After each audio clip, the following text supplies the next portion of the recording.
మహాపరిశుద్ధుడు, మహాఘనుడు, కృపాసత్య సంపన్నుడు, సర్వకృపానిధి యొక్క దేవుడైన మన ప్రభు అయినటువంటి యేసుక్రీస్తు వారి యొక్క ఘనమైన నామమునకు మహిమ కలుగును గాక. ఆమేన్. మన ప్రభు అయినటువంటి యేసుక్రీస్తు వారి నామములో కూడి వచ్చిన మీ అందరికీ నా తరఫున, మా కుటుంబం తరఫున ప్రత్యేకమైనటువంటి వందనాలు తెలియజేస్తున్నాను. Praise the lord. బైబిల్ ఉన్న వారందరూ తెరిచి మరొకసారి యోబు రాసిన గ్రంథం 11వ అధ్యాయం 13 నుంచి 17 వరకు చదువుకుందాం.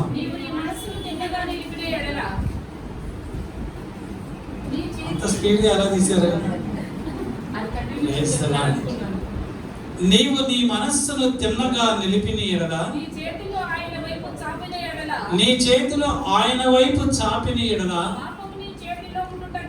పాపము నీ చేతిలో నుండుట చూచి నీవు దానిని విడిచిన ఎడల, నీ గుడారములో నుండి దుర్మార్గతను నీవు కొట్టివేసిన ఎడల, నిశ్చయముగా నీవు నిర్దోషివై నీవు సంతోషించెదవు, నిర్భయుడివై నీవు స్థిరపడియుందువు, నిశ్చయముగా నీ దుర్దశను నీవు మరచెదవు, దాటిపోయిన పారు నీటిని జ్ఞాపకము చేసి కొనున్నట్లు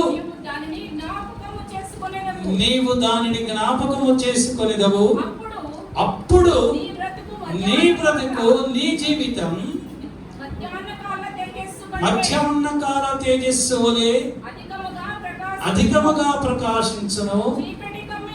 చీకటి కమ్మినను అది అరుణోదయము వలె కాంతిగా ఉండును. Praise the lord. Praise the lord. మీకు ఫస్ట్ వీక్ లో ఇదే యోబు గ్రంథం 11వ అధ్యాయం 13 నుంచి 17 ఇప్పుడు చదువుకున్న దాంట్లోనే మొట్టమొదటి వచనము, నీవు నీ మనస్సును తిన్నగా నిలిపిన ఎడల, తిన్నగా నిలిపిన ఎడల నీవు నిర్దోషివై ఉందువు, నీవు నిర్భయముగా ఉందువు, ఏ దుర్దశ నీకు రాదు, నీ జీవితము మధ్యాహ్న కాలపు సూర్యుని వలె ప్రకాశిస్తుంది. చీకటి నీ జీవితంలో ఉండదు. చీకటి కలిగినప్పుడు అది అరుణోదయ కాంతి వలె ఉంటుంది అని అనేక రిఫరెన్స్ తోటి మీకు చెప్పాను. పోయిన ఆదివారము, నీ చేతులు ఆయన వైపు చాపినెడల, నీ చేతులు మనుషుల వైపు చాపకుండా ప్రభు వైపు నువ్వు చాపి ప్రార్థన చేస్తే ఆయన నిన్ను నిర్దోషినిగా చేస్తాడు, నిర్భయునిగా చేస్తాడు, నిన్ను స్థిరపరుస్తాడు. ఏ దుర్దశ, ఏ కీడు కూడా మన కుటుంబం దరి చేరదు. మధ్యాహ్న కాలపు సూర్యుని వలె మన జీవితాలు వెలిగింపబడతాయి. చీకటి కలిగినను అది అరుణోదయముగా మార్చబడతాదని మీకు చెప్పాను. ఈ దినమున 3వ మాట చదవండి. పాపము నీ చేతిలో నుండుట చూచి నీవు దానిని విడిచిన ఎడల, నీ గుడారములో నుండి నీ దుర్మార్గతను నీవు కొట్టివేసిన ఎడల, నిశ్చయముగా నీవు నిర్దోషిగా ఉంటావు, నిర్భయుడుగా ఉంటావు, స్థిరముగా ఉంటావు. ఏ దుర్దశ నీకు రాదు. మధ్యాహ్న కాలపు సూర్యుడు ఏ విధముగా తీక్షణముగా ప్రకాశిస్తాడో అలాగానే నీ జీవితములన్నీ ప్రకాశిస్తాయి. Praise the lord. అటువంటి ప్రకాశించబడినటువంటి జీవితాన్ని ప్రభు మీ అందరికీ అనుగ్రహించునుగాక. ఏ పాపము మన నుంచి మన దరి చేరకుండా ఉండునుగాక. మన గుడారములో ఉన్నటువంటి దుర్మార్గతను మనము విడిచిపెట్టుదము గాక. Amen, amen. Praise the lord.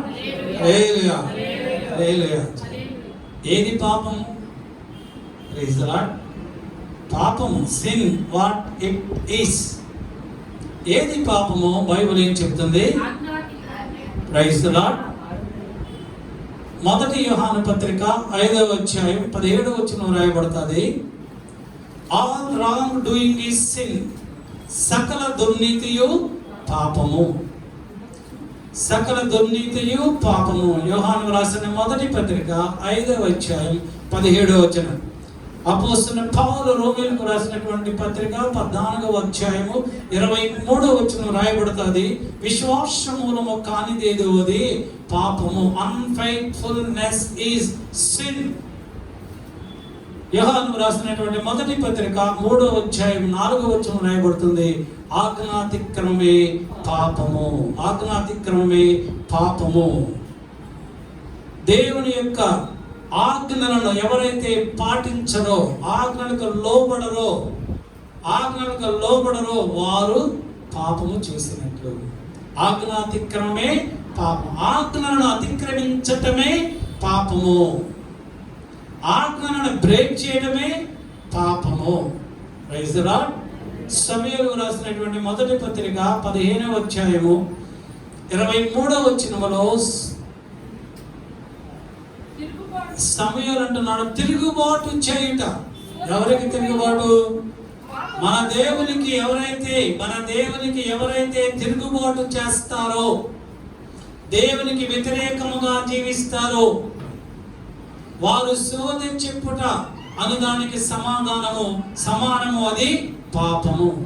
శోధి చెప్పుట ఎంత పాపమో, దేవునికి తిరుగుబాటు చేయుట కూడా అంతే పాపము.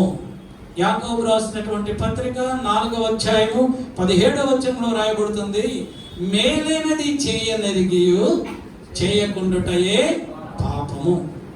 మేలు చేయటానికి దేవుడు నీకు యోగ్యత ఇచ్చినప్పటికీ, అర్హత ఇచ్చినప్పటికీ నువ్వు చేయకుండా మౌనివైతే ప్రభు అంటున్నాడు అది పాపము. సమూయేలు రాసినటువంటి మొదటి గ్రంథం 12వ అధ్యాయం 23వ వచనములో భక్తుడైనటువంటి ప్రవక్త అయిన సమూయేలు అంటున్నాడు, ప్రార్థన మానుటే పాపము. ప్రార్థన చేయకపోతే పాపం. బాగా గమనించండి వాక్యాన్ని. మనం రోజు ప్రార్థన చేసుకోవటం లేదనుకో, అదే పాపం. నువ్వేదో పెద్ద పాపము చేయనక్కర్లా. పెద్ద పాపం ఎవరినో మోసాలు చేయటం అటువంటి ఏం చేయనక్కర్లేదు. నువ్వు ప్రార్థన చేయటం మానుకుంటే అదే పెద్ద పాపం. మరి ప్రతిరోజు మనం ప్రార్థన చేస్తున్నామా? Praise the lord. నువ్వు ప్రార్థన చేయడం లేదంటే దేవునికి నువ్వు తిరుగుబాటు చేసినట్లయితే, నువ్వు తిరుగుబాటు చేయటం ఎంత పాపమో ప్రార్థన మానడం అంతే పాపం. అంటే నువ్వు ప్రార్థన మానుకుంటున్నావు అంటే దేవునికి నువ్వు తిరుగుబాటు చేస్తున్నట్టే లెక్క. దేవునికి తిరుగుబాటు చేస్తున్నావు అంటే ఆయన ఆజ్ఞను అతిక్రమించినట్టే లెక్క. ఆయన ఆజ్ఞను అతిక్రమిస్తున్నావు అంటే ఆయన నీకు విశ్వాసం లేదు. Unfaithfulness is sin. నువ్వు అవిశ్వాసం అయితే అది పాపమే కదా. అదే సకల దుర్నీతి. అంటే మనం ఏదో కానక్కర్లేదు, మనం ప్రార్థన చేయకపోవడమే సకల దుర్నీతి. Praise the Lord. హల్లెలూయా. యోహాను రాసినటువంటి మొదటి పత్రిక 3వ అధ్యాయం 8వ వచనములో అపోస్తలుడైన యోహాను అంటున్నాడు, పాపము చేయు ప్రతివాడు కూడా అపవాది సంబంధి. Praise the lord. ఈ పైన చెప్పినటువంటి అతిక్రమములన్నీ ఎవరైతే చేస్తారో వారు పాపులు. ఏది పాపము? చెప్పిన సకల దుర్నీతియు పాపము. దుర్మార్గముగా ప్రవర్తించటం పాపం. అవిశ్వాసముగా ఉండటం పాపం. ఆజ్ఞను అతిక్రమించటం పాపం. ప్రార్థన చేయకపోవటం పాపం. ఈ పాపమే దురాశ గర్భము ధరించి పాపమును కలను.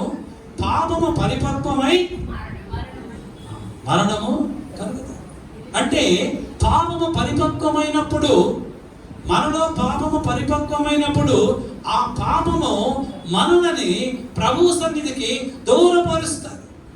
మరణం అంటే అదే. ఎవరైతే ప్రభువును అంగీకరించరో, ఎవరైతే ప్రభుకు దూరముగా ఉంటారో వారందరూ మరణించినట్లే. ఎవరైతే ప్రభువును కలిగి ఉంటారో, ప్రభువులో జీవిస్తారో వారందరూ జీవించినట్లే. Praise the Lord. హల్లెలూయా. మనము జీవించాలి అంటే మనం ఎలా ఉండాలి? ప్రభువులో ఉండాలి. పాపమును విడిచిపెట్టాలి. అపోస్తలుడైన పౌలు అంటున్నాడు, రోమీయులకు రాసినటువంటి పత్రిక 6వ అధ్యాయం 23వ వచనములో, పాపము వలన వచ్చు జీతము మరణము. ఏంటొస్తుంది? పాపం వల్ల మరణం వస్తుంది. మరణం అంటే జీవితంలో మరణము కంటే భయంకరమైనది ఏది కూడా లేదు. మరణము కంటే భయంకరమైనది ఏదీ లేదు. పాపము వలన వచ్చు జీతము మరణం అంటే మరణము కంటే భయంకరమైనది ఏదీ లేదు. అంటే పాపము ఎవరైతే చేస్తారో వారి జీవితాలలో వారికి ఎటువంటి కష్టాలు, బాధలు, ఇరుకులు, ఇబ్బందులు, రోగాలు వస్తాయంటే, అశాంతి వస్తుందంటే, ఈ బాధలు, ఈ రోగాలు, ఈ బంధకాలు ఈ భరించే కంటే మరణమే మేలని ఆత్మహత్య చేసుకోవడానికి పూనుకుంటారు. అది పాపం వల్ల వచ్చే జీతము మరణము. అంటే పాపము చేసే వారికి వచ్చేటువంటి భయంకరమైనటువంటి శోధనలు, బాధ, శోధన, వేదనలు భరించలేక ఎందుకు ఈ బ్రతుకు చచ్చిపోతే మంచిదని ఆలోచన వాళ్ళకి వస్తారు. కనుక పాపములు మనము ఇర్మియా భక్తుడు అంటున్నాడు, ఇర్మియా గ్రంథం 5వ అధ్యాయం 25వ వచనాన్ని చదువుకుందాం. చదవండి. 5:25.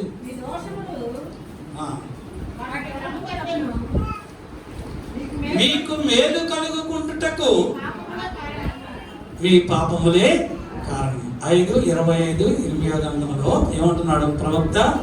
మీకు మేలు కలుగకపోవటానికి మీ పాపములే కారణం. మనము దీవెనలు, ఆశీర్వాదములు పొందుకోకపోవడానికి, మన కుటుంబంలో ఆశీర్వదింపబడకపోవడానికి, ఇంకను శపించబడినటువంటి జీవితములే మన కుటుంబంలో ఉండటానికి కారణం ఏంటంటే ఏమన్నాడు కదా? మీ పాపములే. మీ పాపములు మీకును నాకును అడ్డుగోడలుగా ఉన్నవి. యెషయా గ్రంథం 59వ అధ్యాయము 1-3 వచనాల్లో రాయబడింది. మన పాపములే మనకును దేవునికి అడ్డుగోడలుగా ఉండటం వలన దేవుని యొద్ద నుండి ఆశీర్వాదము మన దగ్గరకు రాకుండా ఆ పాపం అనేటువంటి అడ్డుగోడ నుండి దానిని మన దగ్గరికి రానివ్వటం లేదు. ఎప్పుడైతే మనలో నుండి పాపము పోతుందో, ఎప్పుడైతే మనం పాపమును విడిచిపెడతామో, మన గుడారములో నుండి దుర్మార్గతను విడిచిపెడతామో, పాపమును విడిచిపెడతామో, అప్పుడు దేవునికి మనుషునికి మధ్యనటువంటి అడ్డు గోడ తొలగిపోయి దేవుని యొద్ద నుండి దీవెనలు, ఆశీర్వాదములు సమృద్ధిగా మన మీదకి కుమ్మరించబడతాయి. ఎలాగా ఈ అడ్డు గోడ తొలగిపోతుంది? ఇక అన్ని విషయాలు కూడా ఒక్కొక్కటి చాలా విపులంగా చెప్తున్నాను. పాపము వలన వచ్చే జీతము మరణము. మన కష్టాలు వస్తున్నాయంటే కారణం మన కుటుంబంలో ఏదో పాపము ఉన్నదని అర్థం. ఆ పాపాన్ని మనము ప్రక్షాళనం చేసుకోవాలి. ఆ పాపమును ప్రక్షాళన చేసుకోవడం అంటే పాపమును విడిచిపెట్టేయాలి. మన ఇంట్లో ఉన్నటువంటి దుర్మార్గతను విడిచిపెట్టేయాలి. ఆ దుర్మార్గత ఇంకా మన ఇంట్లో ఉంచుకొని, ఇంకా సమాధానము లేకుండా, భార్యాభర్తల మధ్య, బిడ్డల మధ్య, తల్లిదండ్రుల మధ్య సమాధానం లేకుండా ఎడముఖంగా పెడముఖంగా ఇంకా మనము జీవిస్తూ ఉంటే దేవుని యొద్ద నుండి దీవెనలు, ఆశీర్వాదములు ఎలాగా వస్తాయి? రావు. దేవుని యొద్ద నుండి ఆ దీవెన, ఆశీర్వాదం మనం పొందుకోవాలి అంటే మన కుటుంబము ప్రభువుకి ఇష్టమైనటువంటి కుటుంబంగా ఉండాలి. అంటే మన కుటుంబంలో సమాధానము ఉండాలి. దుర్మార్గత మన కుటుంబంలో ఉండకూడదు. దుర్మార్గాలు, మోసాలు, అసూయలు, ద్వేషాలు, పాపములు ఇవన్నీ కూడా మన ఇంటిలో ఉండకూడదు. Praise the Lord. హల్లెలూయా. ఈ పాపము లోకములోనికి ఎలాగా వచ్చింది? Praise the lord. ఈ పాపము మన ఇంటిలోనికి ఎలాగా వస్తుంది? రోమీయులకు రాసినటువంటి పత్రిక 5వ అధ్యాయం 19వ వచనంలో అపోస్తలుడు పౌలు మనతో మాట్లాడుతున్నాడు. ఒక మనుష్యుని అవిధేయత వలన అనేకులు పాపులుగా ఎలాగూ చేయబడిరో, అలాగే ఒకరి విధేయత వలన అనేకులు నీతిమంతులుగా చేయబడుదురు. ఈ పాపము ఎలాగా ఈ లోకములోనికి వచ్చింది? ఒక మనుష్యుని అవిధేయత వలన ఈ లోకములోనికి పాపము వచ్చింది. ఒక మనుషుని యొక్క అవిధేయత అంటే దేవుడు చెప్పినటువంటి మాటకు లోబడినప్పుడు అది అవిధేయత అవుతుంది. దేవుడు ఒక ప్రామిస్, ఒక కమాండ్మెంట్ మనతో చెప్పినప్పుడు ఎవరైతే ఆ కమాండ్మెంట్కి, ఆ ప్రామిస్ని నెరవేరుస్తారో వారు పరిశుద్ధులుగా ఉంటారు. ఎవరైతే నెరవేర్చరో అదే పాపము. పాపము ఎక్కడో లేదు, అజ్ఞాతిక్రమమే పాపము. నీ అవిధేయతే పాపం. ఒకరి అవిధేయత వలన పాపం ఈ లోకంలోనికి వచ్చింది. ఆదికాండం 2వ అధ్యాయం 16-17 వచనాలు చదువుకుందాం. మరియు దేవుడైన యెహోవా ఈ తోటలో ఉన్న ప్రతి వృక్ష ఫలములను నీవు నిరభ్యంతరముగా తినవచ్చు, అయితే మంచి చెడ్డల తెలివినిచ్చు వృక్ష ఫలములను నీవు తినకూడదు. నీవు వాటిని తిరిదినమున నిశ్చయముగా చచ్చదవని. ప్రభు అంటున్నాడు, నిశ్చయముగా నువ్వు చచ్చిపోతావు. ఎప్పుడు ఈ తోటలో ఉన్న వృక్ష ఫలములన్నీ నువ్వు తిను, నువ్వు ఎప్పుడు కూడా చచ్చిపోవు. కానీ ఇదిగో ఇక్కడ ఒక వృక్షం ఉన్నది. ఆ పండ్లు, ఆ వృక్షం యొక్క పండ్లు మంచి చెడుల యొక్క వివేచన కలిగినటువంటి హృదయమును అనుగ్రహిస్తాయి, జ్ఞానమునిస్తాయి. కనుక ఆ చెట్టు పండ్లు మాత్రం మీరు తినద్దు. ఒకవేళ మీరు తింటే మీరు ఏమైపోతారు? చచ్చిపోతారు, నిశ్చయముగా చచ్చిపోతారు. నో డౌట్, మీరు తప్పకుండా చచ్చిపోతారు అని దేవుడు ఆదాముకి అవ్వకు కూడా చెప్పాడు, ఇద్దరికి చెప్పాడు. అయితే వాళ్ళిద్దరు ఏం చేశారు? ఆ సర్పము చెప్పినటువంటి మాటలు వారికి చాలా ఇంపుగా ఉన్నాయి. సర్పము చెప్పినటువంటి మాటలు, అపవాదు చెప్పినటువంటి మాటలు, దుష్టులు చెప్పేటువంటి మాటలు, దురాశ కలిగిన వారు చెప్పేటువంటి మాటలు, విగ్రహారాధికులు చెప్పేటువంటి మాటలు చాలా మృదువుగా ఉంటాయి, చాలా మంచిగా ఉంటాయి, శ్రావ్యంగా ఉంటాయి, వినసొంపుగా ఉంటాయి. అవి వింటే, ఆ మాటలు వింటే మనం ఏమైపోతాం? పాపములో పడిపోతాం. అపవాది చెప్పింది మీరు తినొచ్చు, మీ కళ్ళు తెరవబడతాయి అంటే. ఇప్పుడు కళ్ళు తెరవబడలేదా? ఇప్పుడు వాళ్ళు చూడటం వాళ్ళ కళ్ళు కనిపించడం లేదా? భార్యాభర్తలు ఇద్దరు ఏదేదో తోటలో చక్కగా హాయిగా సంతోషంగా జీవిస్తున్నారు కదా, మరి కళ్ళు కనిపిస్తున్నాయి కదా. ఏంటి దుష్టుడైనటువంటి అపవాదం మీ కళ్ళు తెరవబడతాయంటే మీకు బుద్ధి జ్ఞానం ఉండాలి కదా. బుద్ధిహీనులుగా ప్రవర్తిస్తే ఎలాగా? బుద్ధిహీనుడు అంటే బుద్ధి లేనివాడు. బుద్ధిహీనుడు అంటే బుద్ధి లేనివాడు. ఎవరు బుద్ధి లేనివాడు? అపవాది బుద్ధి లేనివాడు, సైతాను సంబంధి బుద్ధి లేనివాడు. బుద్ధి అంటే మన ప్రభు అయినటువంటి యేసుక్రీస్తు. బుద్ధి జ్ఞానములు సర్వసంపదలు కలిగిన వాడు మన ప్రభు అయిన యేసుక్రీస్తు. ఎవరైతే యేసు ప్రభుని కలిగి ఉంటారో వారందరూ కూడా బుద్ధిమంతులు. బుద్ధిహీనులలో యేసు ప్రభు లేడు. వాళ్ళు ఎవరున్నారు? అపవాది ఉన్నాడు. ఇప్పుడు అపవాది అయినటువంటి సర్పము చెప్పినటువంటి, బుద్ధిహీనుడు చెప్పినటువంటి మాటలు మీరు విన్నారు. పోనీ అవ్వగారు ఒక్కరే విన్నారా?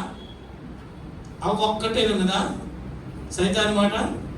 ఒక బైబిల్లో రాయబడుతుంది, భార్యాభర్తలు ఇద్దరు వెళ్ళారు జడ్జి దగ్గరికి.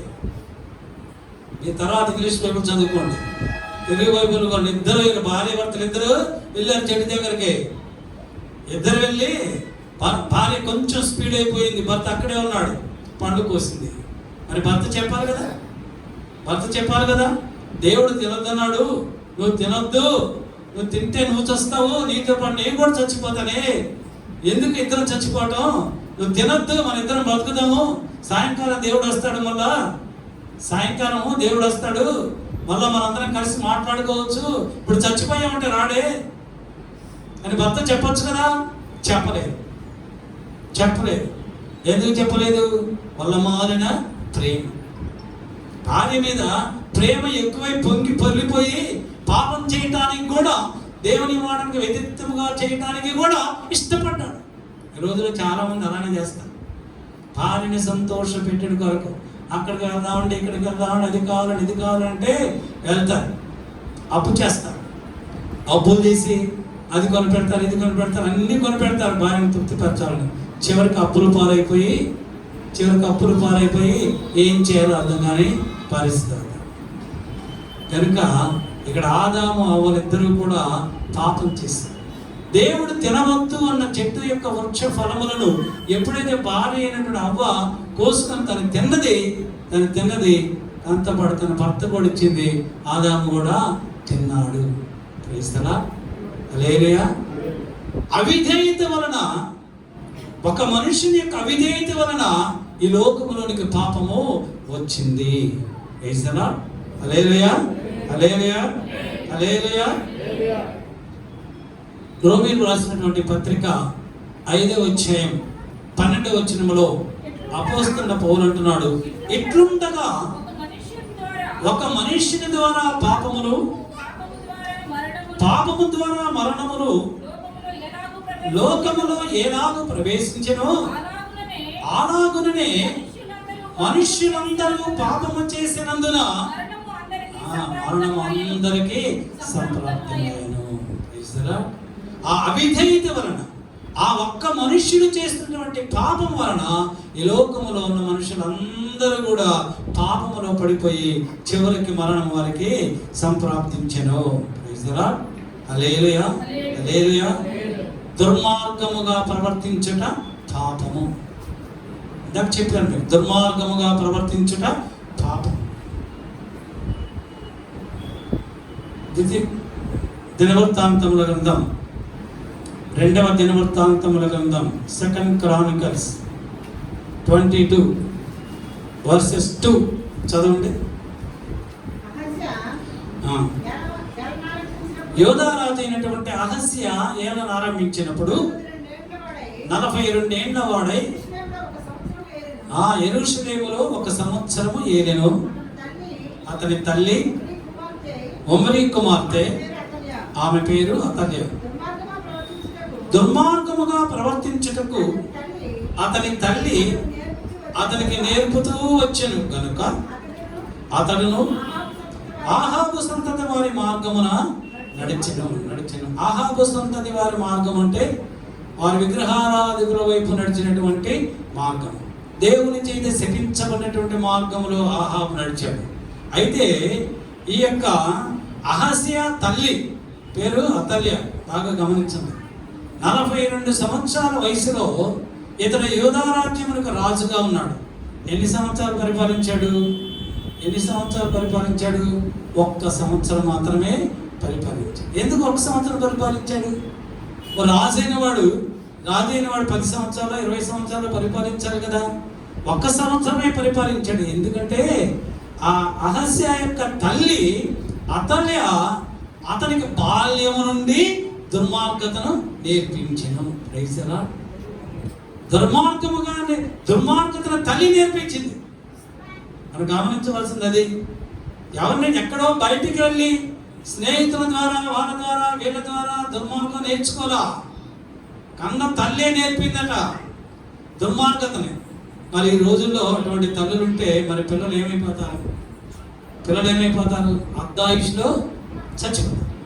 మరి అందుకే 1 సంవత్సరంలో చచ్చిపోయాడు. దుర్మార్గముగా ప్రవర్తించాడు, దేవునికి వ్యతిరేకముగా దుర్మార్గముగా ప్రవర్తించాడు. ఎందుకు? తల్లి ఆ మార్గములోనే నడిపించింది. మన బిడ్డను మనం ఏ మార్గములో నడిపిస్తామో, ఏ వాతావరణములో నడిపిస్తామో, ఎటువంటి పరిస్థితుల్లో నడిపిస్తామో ఆ పరిస్థితులను బట్టి మన బిడ్డలు ఆశీర్వదింపబడతారు. మన ఇల్లు ఎలాగా ఉండాలంటే మన ఇంటిలో ఉన్న వాళ్ళందరికీ కూడా మన ఇంటిలో ప్రశాంతత ఉండాలి. గాడ్స్ ప్రెసెన్స్ ఉండాలి. దేవుని యొక్క సన్నిధి ఉండాలి.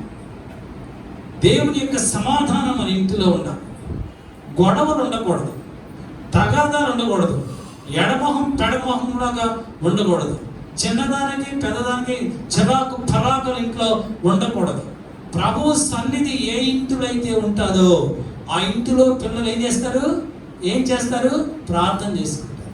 తల్లిదండ్రులు ప్రార్థన చేస్తే పిల్లలు కూడా వచ్చి ప్రార్థన దగ్గర కూర్చుంటారు. మనమే ప్రార్థన చేయకపోతే ఆ పిల్లలు ఎక్కడ కూర్చుంటారు? వాళ్ళు ఎక్కడ కూర్చుంటారు? సెల్ పట్టుకొని ఎక్కడో కూర్చుంటారు. లేకపోతే వీడియో గేమ్స్ గంటలు వీడియో గేమ్స్ ఆడతారు. అదేంట్రా చదువుకోరా అంటే వాడు అంటాడు, రేపు సెలవు కదమ్మా అంటాడు. ఏమంటాడు? రేపు సెలవు, చదవక్కర్లేదు. అయితే పర్వాలేదు చదువుకో అంటారు వీళ్ళు. ఎలాగా మన ఇల్లు ఎలాగా ఉండాలి? గాడ్స్ ప్రజెన్స్ మన ఇంటిలో ఉండాలి. దేవుని యొక్క సన్నిధి, ప్రభు యొక్క సన్నిధి మన ఇంట్లో ఉంటే మన బిడ్డలు ప్రార్థన చేసుకుంటారు, ప్రభు మార్గంలో నడుస్తారు. దేవుడు వారికి ఏమిస్తాడు? దేవుడు ఆయుష్నిస్తాడు. ఆ కుటుంబము నిత్యము సంతోషము, సమాధానము, ఆనందంతో ఎప్పుడు కూడా మంచి ఆరోగ్యాలతో, సమాధానంతో ఉంటారు. వాళ్ళ బిడ్డలను కూడా దేవుడు ఆశీర్వదిస్తాడు, వారిని ఆశీర్వదిస్తాడు, వాళ్ళ బిడ్డలను కూడా ఆశీర్వదిస్తాడు. ఎందుకు? వారు చేసుకునేటువంటి ప్రార్థనను బట్టి. మన ఇంటిలోనికి వచ్చిన వారు ఎవరైతే మన ఇంటిలోనికి వస్తారో వచ్చిన వెంటనే వారికి మన ఇంటిలో ఏం కనిపించాలి? మన ఇంట్లో సోఫాలు, టీవీలు ఇవి కాదు, గాడ్స్ ప్రజెన్స్ కనిపించాలి.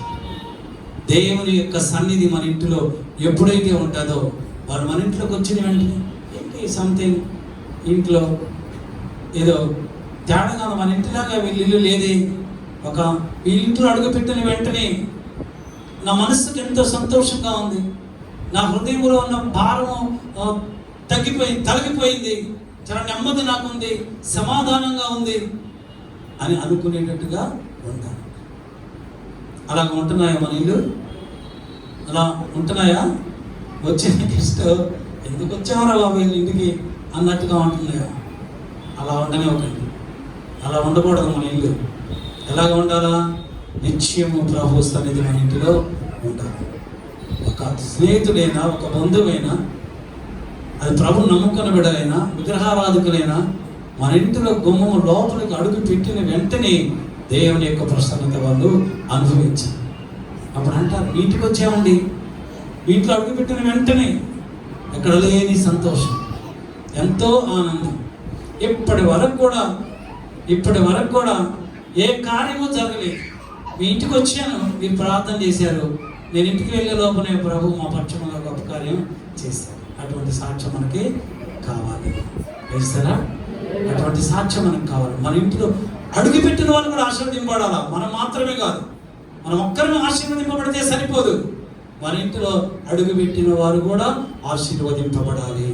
మరి ఈ తల్లి అయితే తన కుమారునికి బాల్యము నుంచి కూడా దుర్మార్గం నేర్పించింది, దుర్మార్గంగా ప్రవర్తించడం నేర్పించింది. అందుకే అతను 1 సంవత్సరంలోనే చచ్చిపోయాడు. అర్ధాయుష్కుడు కాదు. మన కుటుంబంలో వాళ్ళందరికీ దీర్ఘాయుష్యు ప్రభు ఇవ్వాలి అంటే ఆ దుర్మార్గత మన ఇంటిలో నుంచి వెళ్ళిపోవాలి. దుర్మార్గత మన ఇంటిలో ఉండకూడదు. రాజుల మొదటి గ్రంథం 13వ అధ్యాయం 33వ వచనం చదవండి. 1 Kings. ఆ సంగతులు అయిన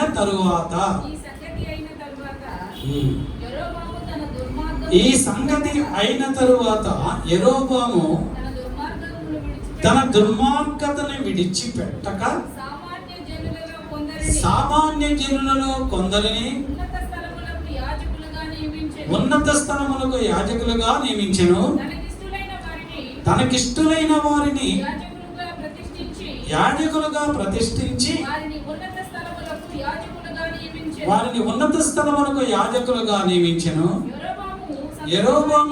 యెరోబాము సంతతి వారిని నిర్మూలము చేసి భూమి మీద నుండకుండా నశింపచేయనట్లుగా ఇది వారికి పాప కారణమైనది.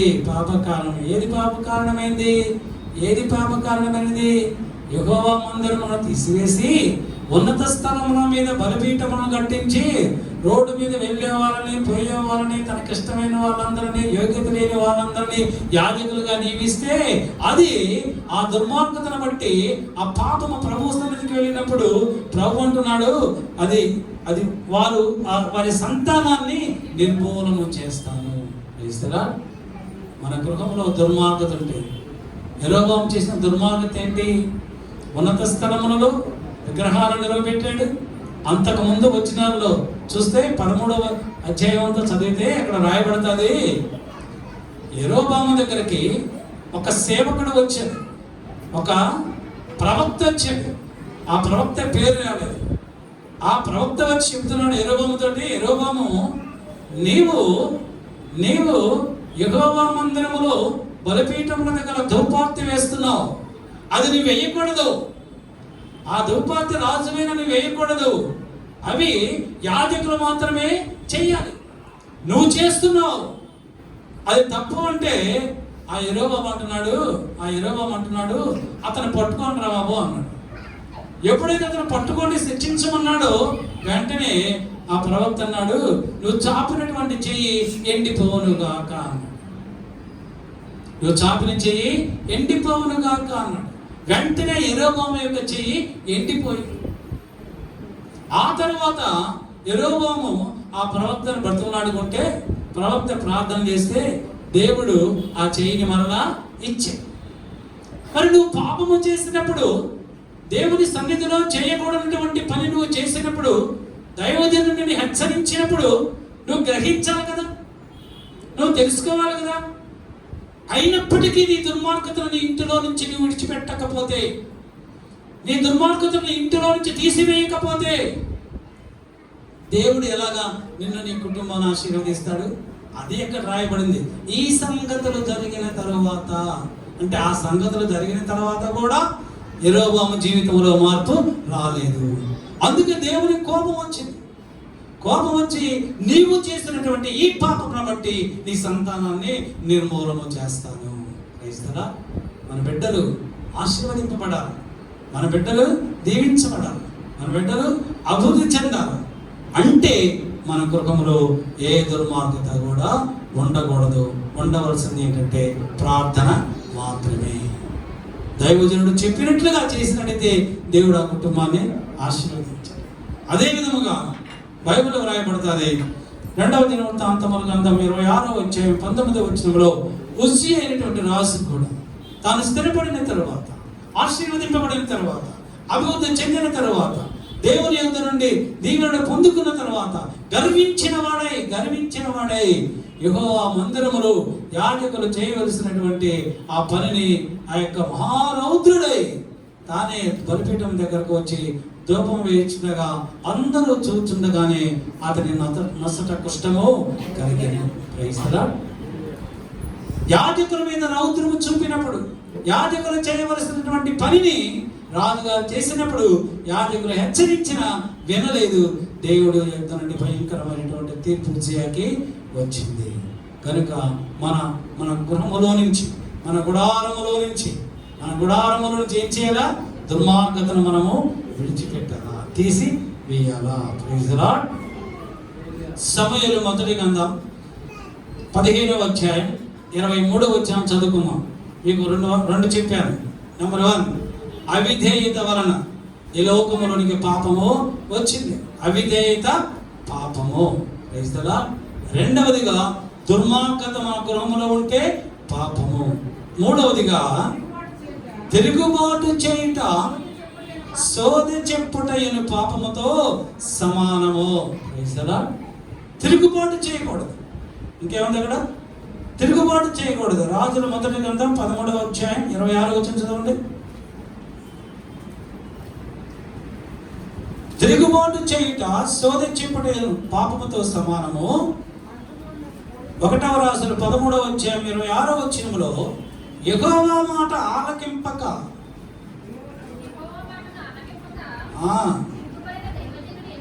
తిరుగుబడిన దైవజనుడు ఇతడే. ఇంతకు ముందు మీకు చెప్పినటువంటి ఆ దైవజనుడు కూడా యెహోవా మాట వినకుండా దేవుడు ఆ దైవజనుడితో ఏం చెప్పాడు?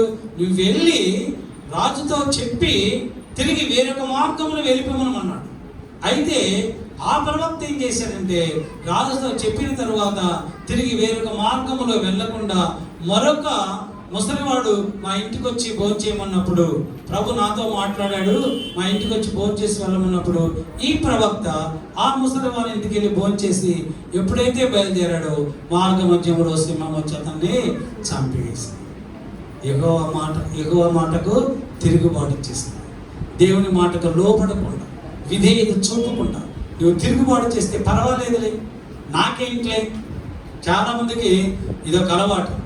నాకేంటి, పర్వాలేదులే, ఏమైనా చేయగలం, వాళ్ళు చేయలేదా, ఇది చేయలేదా, ఆ సేవకుడు చేయలేదా, ఆ విశ్వాసం చేయలేదా, ఆ బ్రదర్ గారు చేయట్లేదా, ఆ సిస్టర్ గారు చేయట్లేదా? ఇలాగా అనేకమైనటువంటి తొందరలు వస్తుంటాయి మన ఇంట్లోనే వస్తాయి, ఎక్కడ రావు. ఆ బ్రదర్ చేయట్లేదు ఏంటండి, మీరు అన్నీ చెప్తారు, మీరు ఒక్కరే పరిశుద్ధులైనట్టు. వాళ్ళు చెప్పింది కాదు, ప్రభు ఏం చెప్పాడో అది మనం చేయాలి. ప్రభు ఏం చెప్పాడు అది మనం చేయాలి. యెషయా గ్రంథం 59వ అధ్యాయం 13వ వచనం చదవండి. యెషయా గ్రంథం 59:13. తిరుగుబాటు చేయుటయు యెహోవాను విసర్జించుటయు మా దేవుని వెంబడింపక వెనుకతీయుటయు బాధకరమైనటువంటి మాటలు, విధికి వ్యతిరేక్తమైన మాటలను వచించుటయు, హృదయమున యోచించుకొని అసత్యపు మాటలు పలుకుటయు, ఇవే మా వలన జరుగుతున్నవి. Praise the Lord. హల్లెలూయా. ఏంటి జరుగుతున్నాయి? మన వల్ల మనం ఏం చేస్తున్నాము? తిరుగుబాటు చేయుట, తర్వాత మన దేవుడైనటువంటి ప్రభువుని విసర్జించుట, తర్వాత మా దేవుని వెంబడింపుక వెనుక తీయుట, మరలా బాధాకరమైనటువంటి మాటలు, విధికి వ్యతిరేక్తమైనటువంటి మాటలు. చూడండి, భయంకరంగా ఉంది కదా.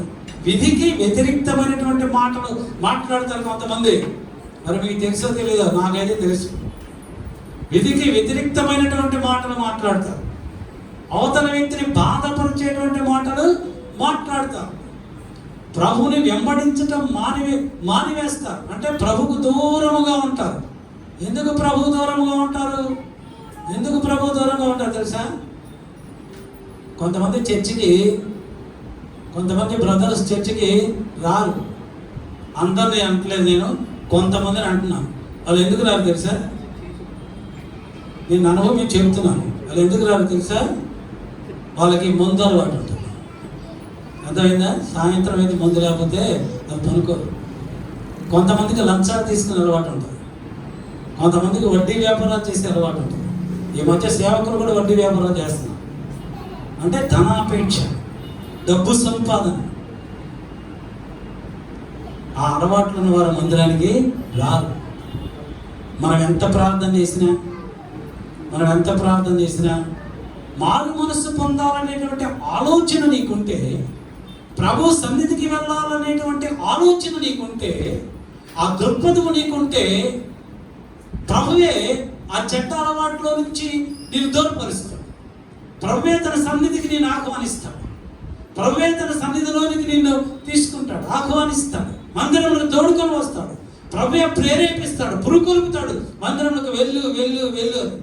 ఈ ఆలోచన మందిరంకి వెళ్దామని ఉండదు. నువ్వు వెళ్తున్నావు కదా, ఏమంటాడు భార్యని, పిల్లల్ని, మీరు వెళ్తున్నారు కదా, మీరు పరలోకానికి వెళ్ళండి. ఎక్కడికి వెళ్ళాలి? మీరు పరలోకానికి వెళ్ళండి. నేను రాకపోయినా పర్లేదు.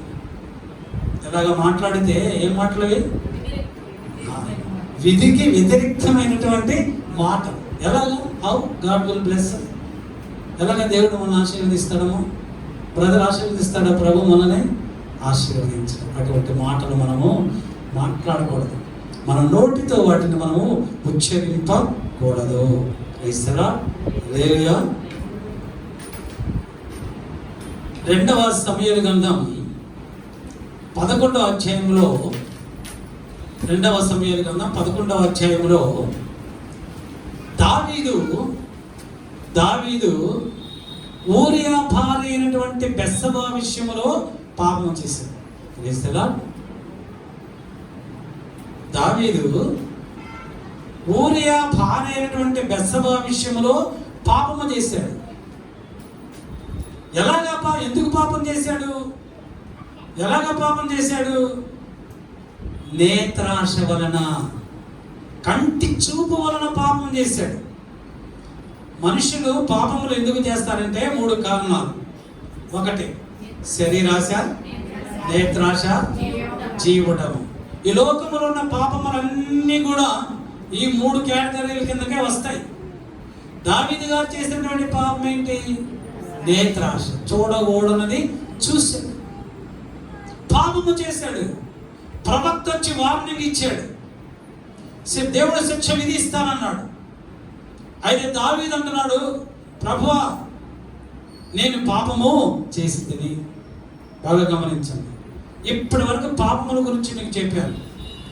ఈ పాపముల ప్రక్షాళనము కావాలి అంటే, ఈ పాపమును మనం కడిగి వేసుకోవాలి అంటే, ఈ పాపం మన యొద్ద నుండి దూరముగా వెళ్ళిపోవాలి అంటే, మన ఇంటిలో దుర్మార్గత ఉండకుండా ఉండాలంటే, ఇప్పుడు ఉన్నటువంటి ఈ పాపము, ఈ దుర్మార్గత మన యొద్ద నుండి పోవాలి అంటే మనం దావీదులాగా ప్రార్థన చేయాలి.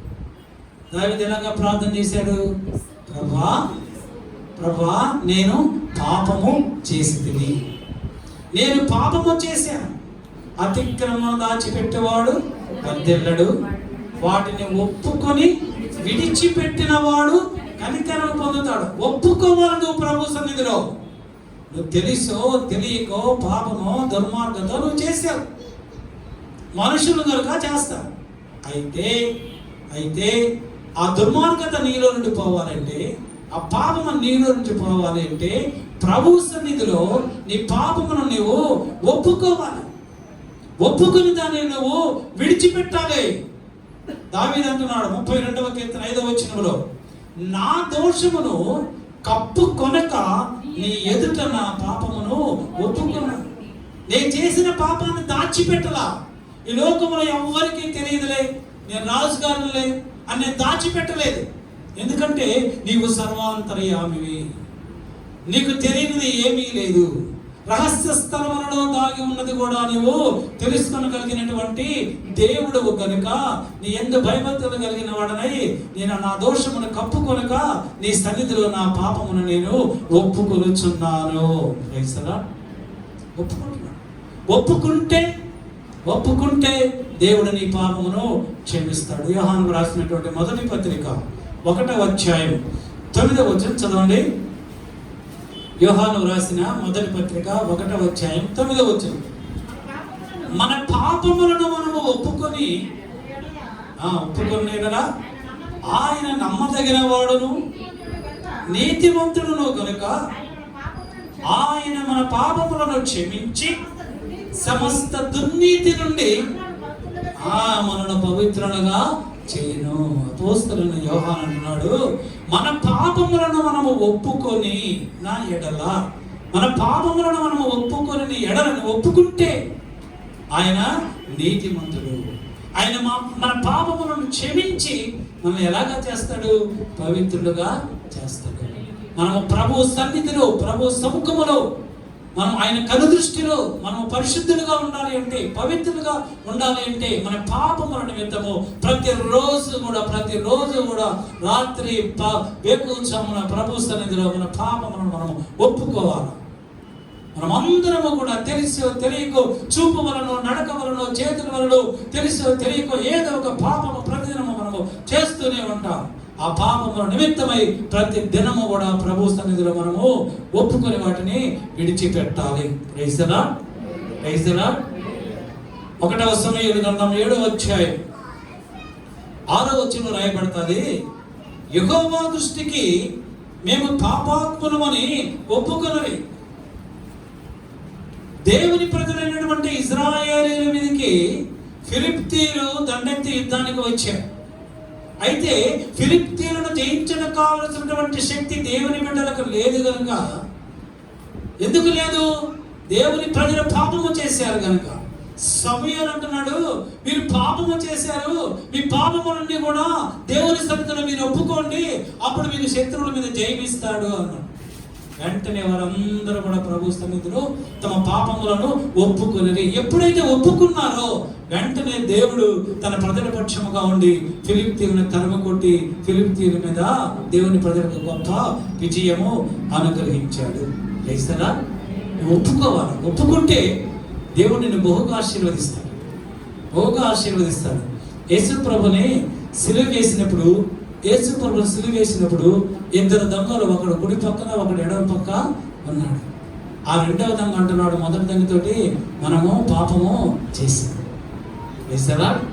మనం పాపం చేశాం. ఈ శిక్ష అనుభవించటానికి, ఈ భయంకరమైనటువంటి శిలువ మరణం అనేటువంటి శిక్ష అనుభవించడానికి మనము యోగ్యులము. నువ్వు ఇంకా మారవా? అన్నాడు మొదటి దగ్గర. ఈ రెండవ విధంగా అయితే మారాడు, మారు మనసు కలిగి ఈ యొక్క పాపము నేను చేశాను, తన పాపాన్ని ఒప్పుకొని ప్రభుతో అంటున్నాడు, ప్రభువా నీ రాజ్యం వచ్చినప్పుడు నన్ను జ్ఞాపకం చేసుకో. పాపమును ఒప్పుకొని ప్రభువుకు విజ్ఞాపన చేసినప్పుడు ప్రభు అంటున్నాడు, ఇదిగో నేడు నీవు నాతో కూడా పరదేశంలో ప్రభువు ఉన్న స్థలములో ఆ దొంగ కూడా ఉండగలిగాడు. ఎలాగ ఉండగలిగాడు? తన పాపాన్ని ఒప్పుకున్నాడు కనుక. మనము కూడా మన పాపములను ఒప్పుకున్నప్పుడు ఆయన మనము ఊహించలేనటువంటి శ్రేష్టమైనటువంటి మన ఊహకు అందనంత దీవెనలు ఆశీర్వాదములు మనకి అనుగ్రహిస్తాడు. Praise the Lord. హల్లెలూయా. మత్తయి సువార్త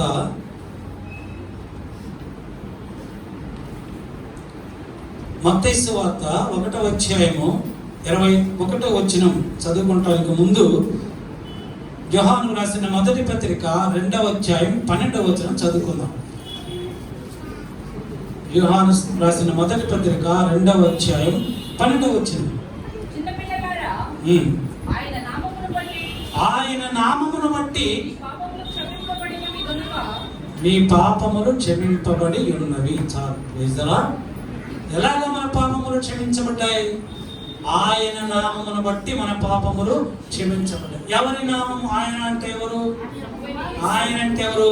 మత్తయి సువార్త 1వ అధ్యాయము 21వ వచనములో ఆమె ఒక కుమారుని కనును తన ప్రజలను వారి పాపముల నుండి ఆయనే రక్షించను కనుక ఆయనకు యేసు అని పేరు పెట్టుదురు. యేసు అనగా రక్షకుడు అని అర్థం. ఆయన నామములు ఎవరినైతే రక్షించడానికి తండ్రి కుడి పార్శ్వమును విడిచిపెట్టి ఒక రిక్తునిగా మనుష్యుని పోలికగా ఈ లోకములోనికి వచ్చి ఉన్నాడు, ఆయన నామములోనే మనకి రక్షణ. ఆయన రక్తమే మనల్ని పరిశుద్ధులుగా చేస్తుంది. ఆయన రక్తమే మన పాపములను కడిగి వేస్తుంది. Praise the Lord. Hallelujah. Hallelujah. లూకా సువార్త 7వ అధ్యాయం 47వ వచనములో ప్రభు అంటున్నాడు, ఆ పాపాత్మురాలైనటువంటి స్త్రీతో అంటున్నాడు, ఆమె విస్తారముగా ప్రేమించను కనుక ఆమె పాపములు విస్తారముగా క్షమించబడ్డాయి. మరి మన పాపములు క్షమించబడాలంటే ఏం చేయాలి మనం? ప్రశ్న ఎక్కడ ఉంది? సమాధానం ఎక్కడ ఉంది? మన పాపములు క్షమించబడాలంటే మనము ప్రభుని విస్తారముగా ప్రేమించాలి. ఆయనను విస్తారముగా ప్రేమించినప్పుడు దేవుడు మన పాపములను క్షమిస్తాడు. Praise the lord. యోహాను రాసిన మొదటి పత్రిక 1వ అధ్యాయం 7వ వచనం చదువుకుందాం. అయితే ఆయన వెలుగులోనున్న ఆయన వెలుగులోనున్న ప్రకారం మనము వెలుగులో నడిచిన ఎడల మనము అన్యోన్య సహవాసము గలవారమై ఉందుము. అప్పుడు ఆయన కుమారుడైనటువంటి యేసు రక్తము ప్రతి పాపము నుండి మనను పవిత్రులుగా చేయను. అప్పుడు ఆయన వెలుగులో ఉన్న ప్రకారము మనము కూడా వెలుగులో నడిచిన ఎడల ఆయనతో అన్యోన్య సహవాసము చేసిన వారము అగుదుము. అప్పుడు ఎప్పుడు? ఆయనతో మనము అన్యోన్య సహవాసము కలిగి ఉన్నప్పుడు. ఎప్పుడు ఆయనతో మనము అన్యోన్య సహవాసము కలిగి ఉంటాము? ఆయన వెలుగులో నడిచిన ప్రకారము మనము కూడా వెలుగులో నడిచినట్లయితే. వెలుగు అంటే మన ప్రభు అయినటువంటి యేసుక్రీస్తు. వెలుగు అంటే పరిశుద్ధత అని అర్థం. ఆయన పరిశుద్ధుడైంది.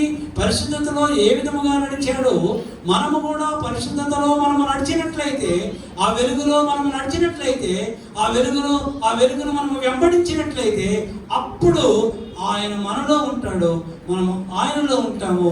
అప్పుడు ఆయన కలవరి శిలువలో మన కొరకు కార్చినటువంటి ఆ శిలువ రక్తము వలన మన పాపములన్నీ కడిగి వేయబడి మనము పవిత్రులుగా ఎంచబడతాము. Praise the lord. ఆయన నామములో మన పాపములు క్షమించబడతాయి. ఆయన నామములో మన పాపములు క్షమించబడతాయి. అలానే ఆయన ప్రేమించినప్పుడు మన పాపములు క్షమించబడతాయి. ఆయనతో అన్యోన్య సహవాసము కలిగి ఉన్నప్పుడు మన పాపములు క్షమించబడతాయి. నీకు పాపం అంటే ఏంటో చెప్పారు.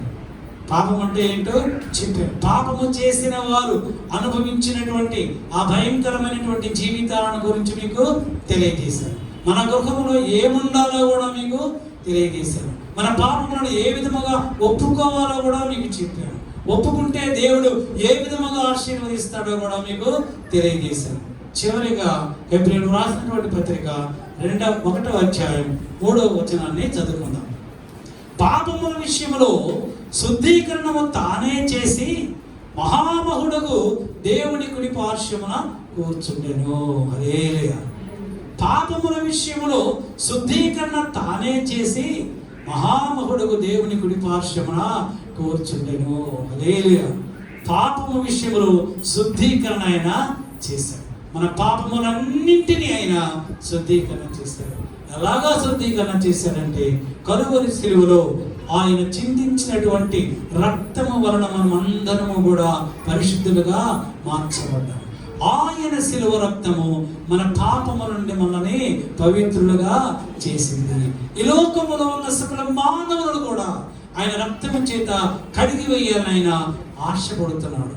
అందుకే అపోస్తలుడు ఉన్నటువంటి పేతురు అంటున్నాడు, అపోస్తల కార్యములు 2వ అధ్యాయము, అపోస్తల కార్యములు 2వ అధ్యాయములో పేతురు అంటున్నాడు,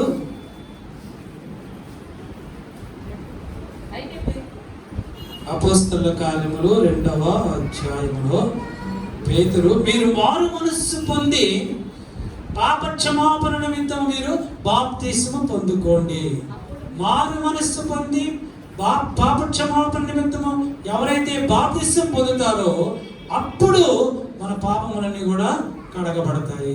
మన ప్రభు అయినటువంటి యేసుక్రీస్తు వారు ఎవరైతే మారు మనస్సు పొందుకుంటారో, ఈ లోకములో ఉన్నవారు ఎవరైతే మారు మనస్సు పొందుకుంటారో ఆయన బాప్తిస్మం అనేటువంటి ఆయన శిలువ రక్తములో వారిని ముంచి వేసి వారిని పరిశుద్ధులుగా చేస్తున్నాడు, వారిని పవిత్రులుగా చేస్తున్నాడు. ఆ తర్వాత ఆయన తిరిగి పునరుద్ధానుడై ఎక్కడ నుంచి అయితే ఏ తండ్రి మహిమగల సింహాసనము నుండి మానవుల వలె రిక్తులుగా ఈ లోకములోనికి వచ్చినాడు, తిరిగి ఆయన ఆ తండ్రి కుడి పార్శ్వమున సింహాసనాసీనుడై ఉన్నాడు.